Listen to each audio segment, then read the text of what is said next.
حجاج ابن یوسف جو ہے ایک بہت ظالم شخص تھا، آل امیہ میں سے تھا، ان کا خدمت گزار بنو ثقیف میں سے تھا۔ آل امیہ سے مراد ہے کہ امیہ والا تھا، خود وہ یعنی بنو امیہ میں نہیں تھا، بنو ثقیف میں سے تھا۔ حجاج ابن یوسف عبد الملک بن مروان کا رائٹ ہینڈ تھا اور کوفے کا گورنر تھا، اور پھر اس کو لالچ دی گئی کہ تم اگر عبداللہ ابن زبیر کو قتل کر دو تو تمہیں حجاز کا گورنر بنا دیں گے، کیونکہ عبداللہ ابن زبیر نے مروان کے دور کے اندر 9 سال کے لیے وہاں پہ خلافت قائم کر لی تھی۔ شہادت حسین کے بعد مسلمان حکومتیں 2 حصوں میں بٹ گئی تھی، شام میں اور باقی سارے ایریا میں یزید یعنی حکمران تھا، اور یہاں پہ چونکہ شہادت حسین کے بعد آپ کو پتہ ہے واقعہ ہررا ہوا، اور اس کی وجہ سے ایک ریونج تھا شہادت حسین کے ریونج میں، چونکہ اہل مدینہ نے بیعت توڑی تھی اس لیے یزید نے حملہ کروایا تھا مدینہ شریف پہ، اسے واقعہ ہررا کہتے ہیں۔ اس کے بعد خانہ کعبہ شریف میں اس پورے ایریا میں عبداللہ ابن زبیر نے حکومت قائم کر لی، پھر ان کو بھی شہید کرنے کے لیے اس نے بھیجی فوج، لیکن وہ کامیاب نہیں ہوئی۔ پھر مروان بعد میں آیا، بیچ میں کچھ عرصے کے لیے یزید کا بیٹا تھا معاویہ، لیکن اس نے چھوڑ دیا، معاویہ ابن یزید۔ بعد میں مروان بھی کوشش کرتا رہا، کامیابی نہیں ہوئی۔ جب اس کا بیٹا عبد الملک بن مروان بنا نا تو اس نے حجاج ابن یوسف ظالم شخص کو بھیجا، اور اس نے پھر دوبارہ سے یعنی چڑھائی کی، اور یہ پوری ڈیٹیل آپ کو صحیح مسلم میں ملے گی کتاب الحج چیپٹر میں، اور مشکات میں بھی آپ کو 30 جلد میں جو قریش کے مناقب والا بیان ہے نا، اس میں آپ کو مسلم شریف کی حدیث ملے گی۔ ایک حدیث یہ ملے گی کہ نبی علیہ السلام نے فرمایا بنو ثقیف میں ایک کذاب اور ایک ظالم شخص پیدا ہوگا، ایک کذاب اور ایک ظالم۔ کذاب کے بارے میں یعنی لوگوں کا دعویٰ ہے مختار سقفی، ہمیں کوئی دلیل نہیں ملی، ترمذی سے ایک لے کے آتے ہیں، لیکن وہ امام ترمذی نے کہا ہے کہ کہا جاتا ہے، کہا تو بہت کچھ جاتا ہے، سند بیان نہیں کی ہے۔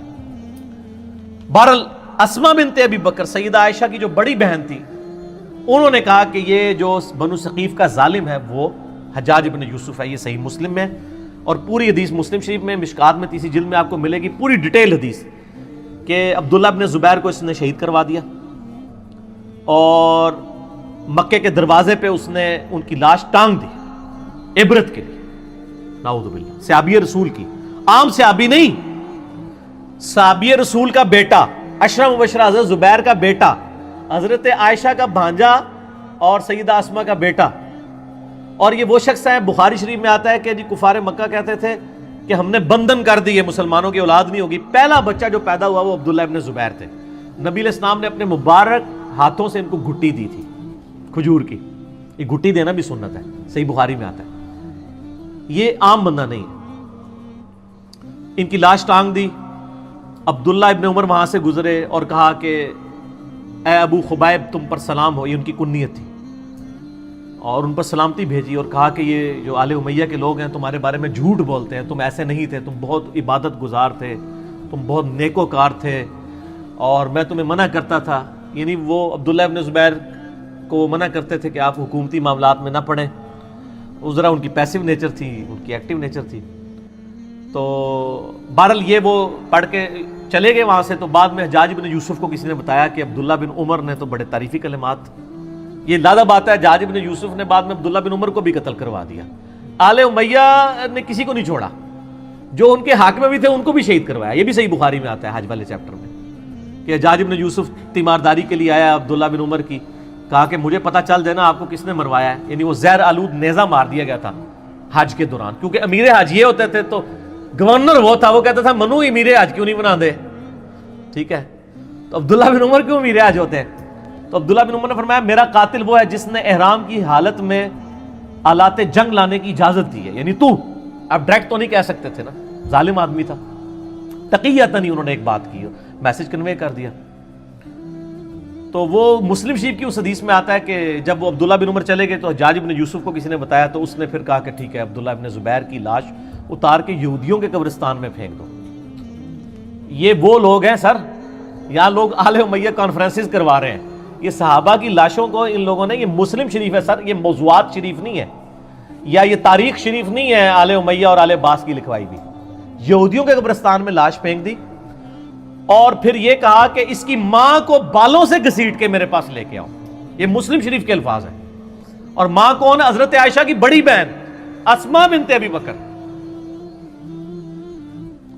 تو اسما بنت ابی بکر کو جب یہ پیغام پہنچا نا تو انہوں نے کہا کہ ٹھیک ہے میں تو ان کا جی آپ کو بلا رہے ہیں وہ, اور اگر آپ نہ آئے تو بالوں سے گھسیٹ کے. بولے اعوذ باللہ تعالی. تو اسما نے کہا ٹھیک ہے پھر مجھے بالوں سے گھسیٹ کے لے کے جاؤ, میں نے تو نہیں جانا. اب وہ جو آئے تھے ان کو بھی شرم آئی کہ یار حضرت ابو بکر کی بیٹی ہے, یہ عائشہ کی بڑی بہن ہے, اور عبداللہ ابن زبیر صحابی کی ماں, اور بالکل شروع میں اسلام قبول کرنے والوں میں. تو پھر حجاج ابن یوسف غصے سے خود آیا. یہ پوری ڈیٹیل مسلم شریف میں, مشکات میں بھی آپ کو مل جائے گی. آیا غصے سے اور آ کے اسما بنت ابی بکر کو کہتا ہے کہ دیکھ میں نے تیرے بیٹے کے ساتھ کیا عشر کیا ہے. ایک ماں اس کے بچے کی لاش کو لٹکایا اتنے دنوں کے لیے, اور پھر آ کے یہ بات بھی کر رہا ہے. تو اسما بنت ابی بکر نے صحیح پھکی والا جواب دیا آگے سے. اس نے کہا دیکھ میں نے اس کو کیسا برباد کیا. اس نے کہا حجاج تو نے میرے بیٹے کی دنیا برباد کی ہے, اس نے تیری آخرت برباد کر دی ہے. تو نے میرے بیٹے کی دنیا برباد کی, اس نے تیری آخرت برباد کر دی. تو کامیاب کون ہوا؟ عبداللہ ابن زبیر. اور آگے مسلم شریف کے الفاظ ہیں کہ اسما بنت ابی بکر کہتی ہے کہ ہم نے رسول اللہ سے سنا تھا کہ بنو ثقیف میں ایک کذاب اور ایک ظالم پیدا ہوگا. کذاب تو ہم دیکھ چکے, ظالم تو ہے. حجاج ابن یوسف سے کہا ٹھیک ہے. اور پھر فرمایا کہ میں نے سنا تو مجھے کہتا ہے کہ 2 آزار بند والی.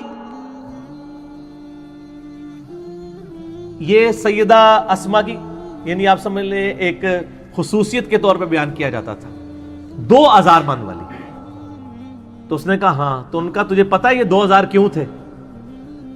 ایک یہ جو آزار میں باندھا کرتی تھی نا ابو بکر اور رسول اللہ صلی اللہ علیہ وسلم کا کھانا لے کے میں غار ثور میں جایا کرتی تھی, اور دوسرا آزار میری تہمت ہوتی تھی جس سے کوئی عورت بھی آزاد نہیں ہو سکتی, اور اس وجہ سے میرا نام پڑ گیا تھا 2 آزار بند والی, رسول اللہ صلی اللہ علیہ وسلم کا کھانا لے کے. تو آپ اندازہ کریں کہ آل امیہ نے ان لوگوں کو جنہوں نے اسلام کے لیے اتنی قربانیاں دی تھی ان کے ساتھ کیا کیا ظلم کیے. صرف آل رسول کے ساتھ ظلم نہیں کیے, باقی صحابہ کی اولاد کے ساتھ. یہ جو آج جو ہے وہ سعودیہ کے ریال لے کے ان کے فضائل و برکات جھوٹے بیان کرنے کی کوشش کر رہے ہیں, ان کو پتہ نہیں ہے کہ یہ بھی کیا کر رہے ہیں, یہ اپنی دنیا بچانے کے چکر میں اپنی آخرت برباد کر رہے ہیں ان کی جھوٹی وکالت کر کے. اور سر آپ کو حقائق اگر جاننے ہیں نا تو آپ یہ میرا ریسرچ پیپر پڑھیں, واقعہ کربلا کا حقیقی پس منظر 72 صحیح الاسناد احادیث کی روشنی میں. اہل سنت کی مین سٹریم کی کتابوں سے میں نے 200 روایتیں جمع کی ہیں, اکثر بخاری اور مسلم سے. تو یہ جناب حجاج ابن یوسف تھا اور یہ اس کی اصلیت تھی. پھر اس کا اینڈ بھی ہوا ہے سر, ہر بندے کی اخیر ہوتی ہے نا, ہر بندے کی اخیر ہوتی ہے. پھر اس کو پھر کینسر ہو گیا تھا اور بڑی یہ بری بھیانک موت مرا ہے. اور موت کی اس نے آخری جس صحابی کو قتل کروایا وہ سعید ابن جبیر تھے, تابعی, ٹھیک ہے نا. وہ بھی بڑا دردناک واقعہ ہے, وہ میں بیان کروں تو آدھا گھنٹہ اور لگ جائے گا. اس کے بعد پھر وہ کسی پہ قادر نہیں ہوا قتل کرنے.